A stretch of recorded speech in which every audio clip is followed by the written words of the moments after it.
There are 11 million accidents a year and upwards of 50,000 deaths. And the question of who is to blame, those who drive the cars or those who make them, has been the subject of controversy for years. In some accidents, we find the victims didn't have their seat belts fastened. An accident is not a single isolated act as a rule. It may be a combination of a number of things.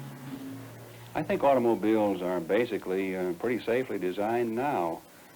They're comfortable to ride in, and they have plenty of horsepower to get out of tight places.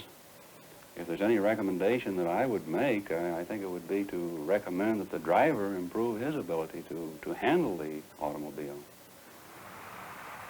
More than 93 million people in America possess driving licenses, and standards for obtaining them are so low that in Kansas, for example, 10% of the people drawing aid to the blind are licensed to drive.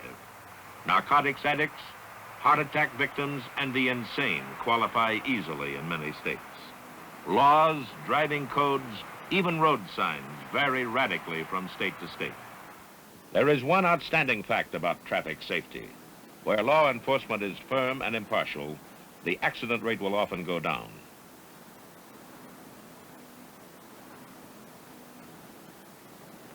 Of all California policemen, almost 30% are involved in traffic control.